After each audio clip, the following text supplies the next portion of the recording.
Harry Styles. Yeah. Right? Like, we know you're best mates. You text each other all the time. And what's his phone number? I'll tell you right now. Wait there. Hang on. It's going to be Roman. 07769. No, it's not. It's Capital Breakfast with Roman Kemp, Sean Welby and Sonny J. But when it comes to presenters, I'm not going to lie, we pale in insignificance to our guest this morning. His Indian takeaway order is, of course, chicken boona, lamb boona, prawn boona, mushroom rice, bag of chips, keema naan and 9 poppadoms.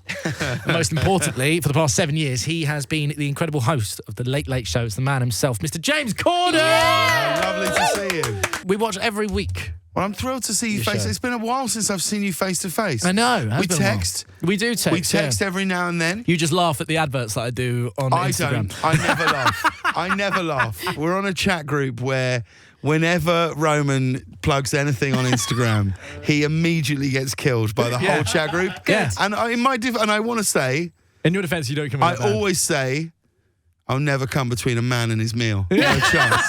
No chance. I mean, look, you've brought the Late Late Show back to London. You've been doing this for a few years now. I mean, what's it like being back? Is it a joyous experience, or is it quite tough to bring the whole crew, etc.? Oh, no, well, look, the undertaking's big, but it's great. These have been historically in the time that we've done it, our kind of best and biggest weeks of the show. It's a huge point of pride for me to bring the show back here. I love it, and we're very lucky that we have a great partner in Sky who, you know, really make it able for us to come and do this. So we love it, and we're having a great time. We're having a really, really brilliant time. The room that we're filming in is great. The guests that have come down that are doing stuff for us are amazing, and I'm having as good a time hosting the show this week as I ever have in the 1,080 shows we've done since then. Oh, that's nice to hear. Isn't it? Really nice. Yeah. Now, Sonny J, Sonny, obviously, James is at Wimbledon this week. Yeah. You're in the queue. I mean, he looks like he's having a great time. He actually has been having quite a good time. The truth of it is, when you see it, I've never seen someone more glazed over on a Zoom. And let's be honest, in the past 3 years, we've seen a lot of people glazed over on a Zoom. I mean, he's just sitting there thinking, that studio looks warm. Yeah, I'm actually gutted that I'm not in the studio, but you're going to have to be real with me for a second, right? Because I know that obviously in the US, the audiences are incredible. You know, you get someone to cheer, they're like, oh yeah, come on. Yeah. But I'm here at Wimbledon today, right? Let me show you something very civilised, right? Watch this. Wimbledon, make some noise! Absolute rubbish. Bobbins. I mean, Bobbins, that, isn't it? You're wondering why I look glazed over. Yeah. Wow. How do you find they compare the US and UK audiences? I would say they're just more extreme at both sides of the scale. Okay. So I think, and I'd sort of learnt this the first time I ever went to work in America, I did some plays in Broadway. And if you're in a hit play in London, people go, oh, well done. and if you're in a flop, people go, no worries, mate. No worries. Yeah. Get them next time. Yeah. And if you're in a hit play in America, it's like, oh my God. And if you're in a flop, it's like, get out now. How dare you even show your face? I'm disgusted by you and your own desire. Yeah. And that's, so it's more extreme in every way. Yeah. But like, I've been to the US Open in New York, the tennis, and it's mad compared to Wimbledon. They play music. What? You know when There's a halftime show. You know when the players they sit down and like eat the middle of a banana. Yeah, and a Robinson's. Like, tiny sip of, do you know what I mean? They eat the middle of a banana and a tiny bit of juice. And like Nadal does like moves his sock 15 times and stuff. It's like, y'all ready for this? It's like Space Jam. Yeah. And the camera goes around the audience, around the crowd. Yeah, it goes around the crowd and you'll see that Bradley Cooper will be like, wave.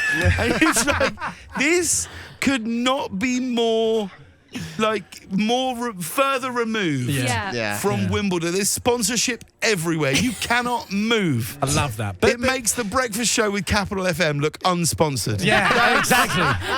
Exactly. How And I can assure you it is by our good friends at eBay who... No, I'm kidding. But no, look, I mean... You're not, though. I'm not, no. I'm not. No. But on the Late Late Show, mate. I mean, look, you've had so many incredible guests, but you, as you said, you did kick it off with a big bang this week, doing it in London. You started off with Billie Eilish. Yeah. David Harbour from Stranger Things as well. That's right. And also President Joe Biden.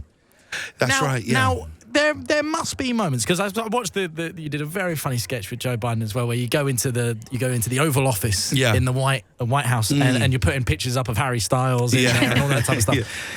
What moment recently have you had where you go, what is my life? Oh, it's relentless. It's relentless. It's all of it. It's all of it. Honestly, it is daily, where I just think. I know it sounds so sort of. I don't want to sound like a sort of, idiot sort of. I can't stress how truthful it is that, like, I was talking to my dad the other day. He'd called after he'd watched the Top Gun training piece, which was like me and Tom Cruise. I think that's one of my favourite things you've ever done. Yeah. Same, and I was talking to Dad and I said to him, I said, I honestly don't know what I've done to have such memories. I can't believe that I'm going to have this many memories where I'll be able to go, oh yeah, no, that was a thing that I did. Or like when I was in the Oval Office with the president, the funnest moments were when we weren't filming, because obviously when we were filming, it's quite controlled and there's a huge team of people sort of what you can and can't do, where you can and can't go, and what understandably. The greatest moments were they're like, we've just got to move this light, and it would just be me and the president just chatting. Yeah.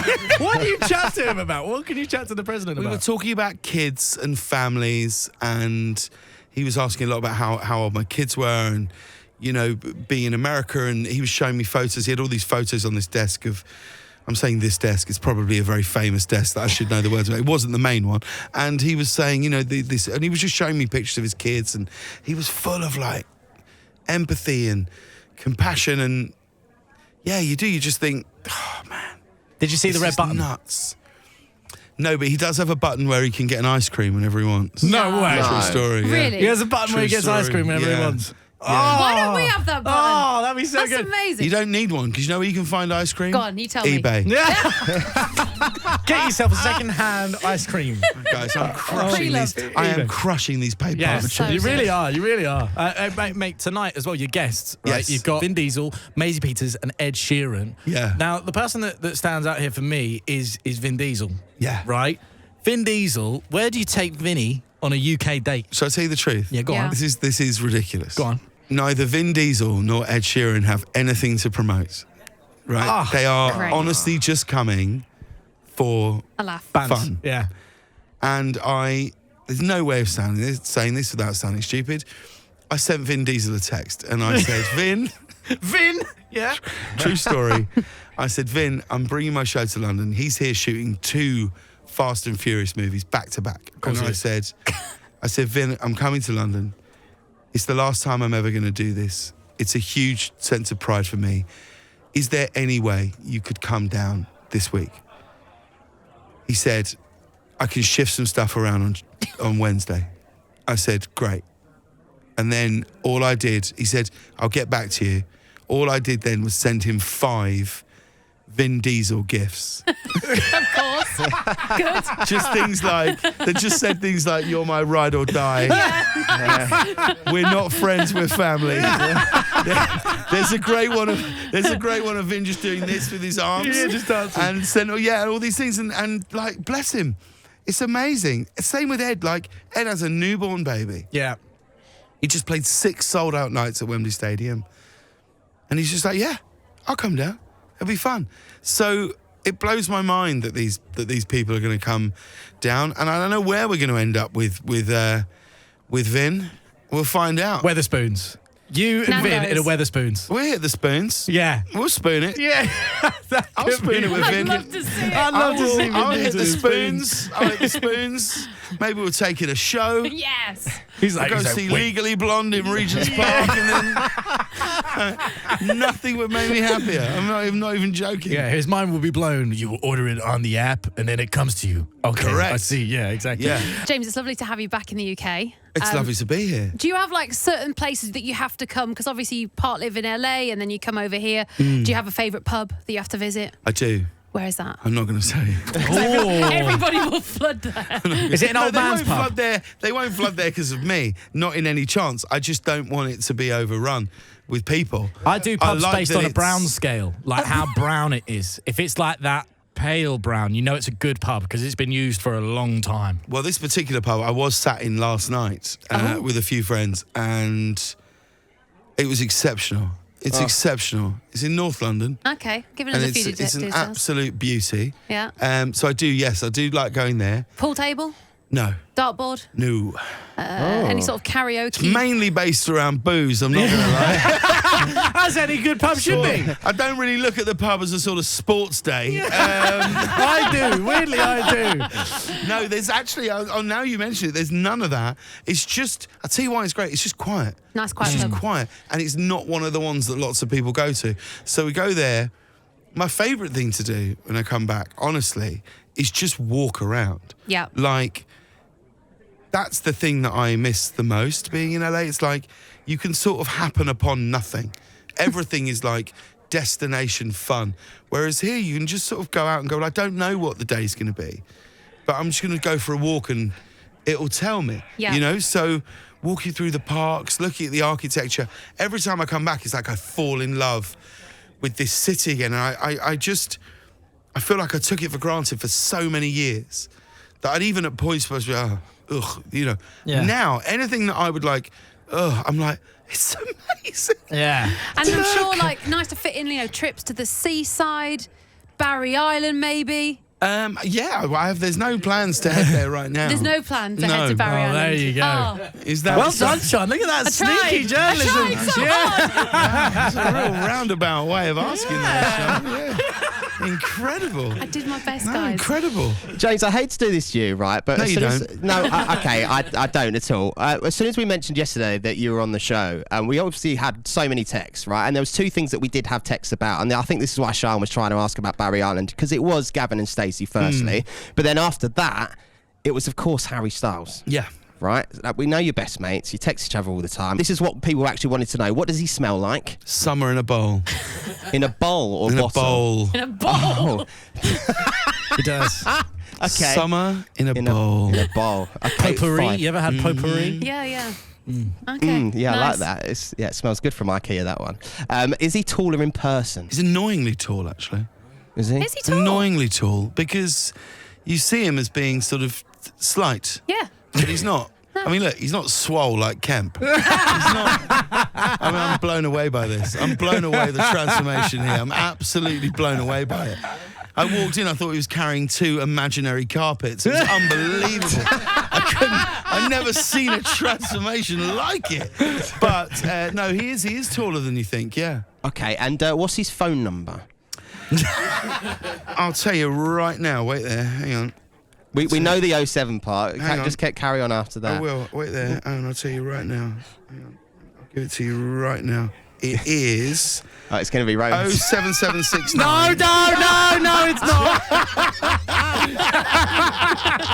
I can't believe that it's been 7 years of the Late Late Show now, correct? But a little bit more, yeah, but it's sort of 7.5. 7.5 years. I mean, you must be insanely proud of what you've kind of achieved over those years. But I want to go back to that very first episode, right? When you first kicked it off, it was Tom Hanks and Mila Kunis were your first guests. That's right, yeah. How did you arrive at that decision to go, those are the 2 people that we want to go first? It wasn't our decision. They were literally the only people we could get on, and I think Really? honestly, no one will ever truly know.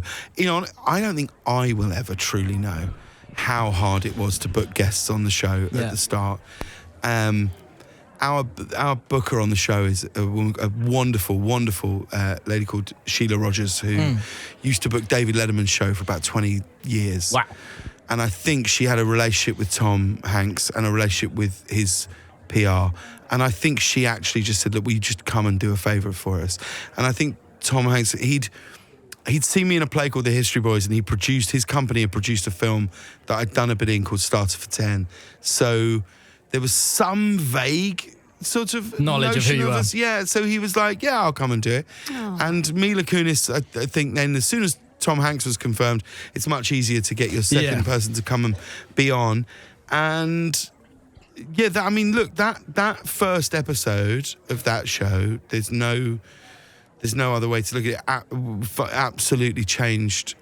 It changed my life in every single way, really. Anyone else who's normally done one of these shows in America has come from like Saturday Night Live, or maybe they were a correspondent on The Daily Show, or they stand-up comedian even. They had a fan base, and no one had ever sort of come into it quite so cold. And I knew that it was like a mountain to climb, but it was only when we arrived there I was like, oh man, like this is brutal. Yeah. And it was really hard. But then in one sense you can start to sort of go, for quite a long time you sort of sit and think, no one knows who I am, no one knows what I can do. This is a nightmare. Yeah. But then after a while you sort of have to take the things that you see as negatives and try and make them positive somewhere, where actually if you change your mindset and go, well, wait a minute, nobody knows who I am. Nobody knows what I'm capable of. This could be a dream. I'm actually coming with no baggage. Yeah. I'm coming with nothing. I can start with a completely clean slate with a feeling of having done my sort of 10,000 hours in a way. And that week, that bit with Tom Hanks where we recreated his film career was on show 1. Show 2, we had the first ever carpool karaoke. Show 3, we did a game with like Kevin Hart and Will Ferrell. And then show 4, we went and just did the show randomly from somebody's house. Because we were like, we have to just try and make a mark here. And it's been the most extraordinary adventure. I will never, I don't know if I'll ever be able to fully take in quite what a thing it's been until perhaps it's in my rearview mirror, you know? Yeah. Oh, I love that. I love that as a philosophy in anything almost. If you're new to something, don't see it as a daunting task. Yeah. Just go, well, I can make my own mark on this. And you definitely I think that's the thing. If you've got a crowd who you think aren't responding to you at Wimbledon, Exactly. don't see it as it's their problem. Maybe it's your problem. Yeah. Maybe, Yes, Sonny. maybe you can't fire them up, Sonny, and maybe you've actually just got to lean into it and try a little harder. I'm the problem. I'm the Yeah. problem You're here. the problem. Thank you. No, but James, you've been so humble about it, but you absolutely smashed it out there. And you know, us Brits were proud of you. We knew you were Smithy. We've seen you just rise and rise. We've talked about some of your highlights, and you know, you said about being in the Spitfire with Tom Cruise and all that.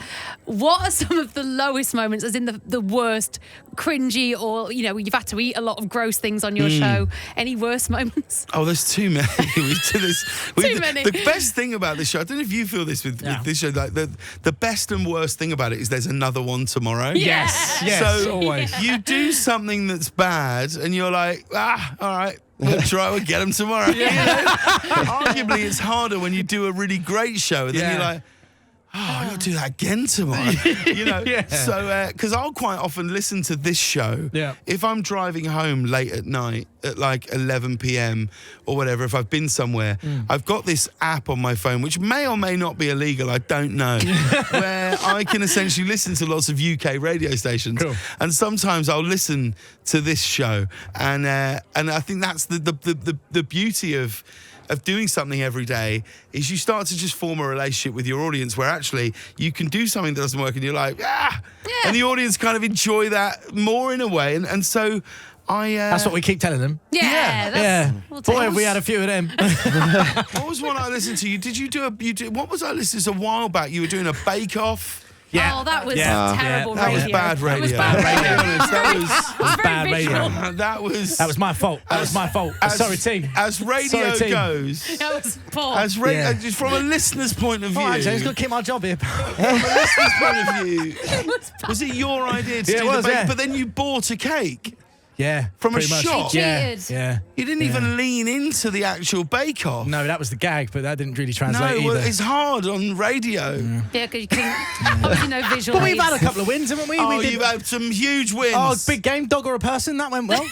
We sent you bits up to space. That was. Dog or a person's a great name. I told you. James, I have to ask, like, very quickly, we know that you've done so much, films, theatre, you know, you've voiced a video game character. Like, what haven't you done that you would love to do next? There's some things that I'm writing, which I don't know if I'll be in them, but I'm certainly enjoying writing them. I have a show which is out, which I'll come back when we talk about, which I think it's in November or December it comes out on Amazon, called Mammals, which I'm incredibly proud of, and I'd like to try and make some more of that because I've really, really enjoyed that experience. In truth, I think that the key is just to try as best I can to do stuff that I think I'll really enjoy, and just sort of, you know, not be. I'd like to do some things that are utterly terrifying, is the truth. I'd like to do some stuff where I think, I really don't know if this will work, because I think that's where you can have your most creative fun. If you feel too comfortable somewhere, you're probably not going to create really interesting things. Yeah. I was terrified when I did Gavin and Stacey. Ruth and I were like, what are we doing? And it was so scary. And then, like, when I did One Man, Two Governors, I can remember doing the first ever show thinking, my character didn't come on for about 5 minutes, and I was stood in the wings, and I remember thinking, if I could leave now, I'd leave. I was so scared. Going to America to do this thing in Los Angeles, I felt like some nights I couldn't breathe. My chest would feel so tight. The anxiety of it was so immense. And actually you think, well, that's probably where you can start to do some things that are interesting. And maybe it would be good to be a little bit scared again, which is why I'm going to do a jazz album. No. Amazing. Hey, well, look, congratulations on the Late Late Show. I know, obviously, it will be coming to an end with yourself, and I think it's something you should be incredibly proud of. As I say, it's something we regularly watch in this room. I kind of use it as the bar to see what we should be doing with guests, and I can literally tell you now, I have stolen many an idea off you. Well, so thank you very much for that. Can I tell you the nicest, one of the nicest messages I got when I announced that I was stepping down from the show was from you, Roman. Oh. It meant a great deal to me, and I think what you're all doing on this show is great. And I think you've no idea. I think it's difficult when you're in a room where they insist you don't have windows. Yeah. Because we got to get that eBay branding out there, baby. Do people even know that there's a window behind that wall? No. Push it back. Let them give them a treat. Give them a treat online. We'll see the window. Look at that. Look. There it is. But my point is, I think you're making a lot of people very, very happy, and that's very kind. I'm so thrilled to be here, and I can't wait to come back.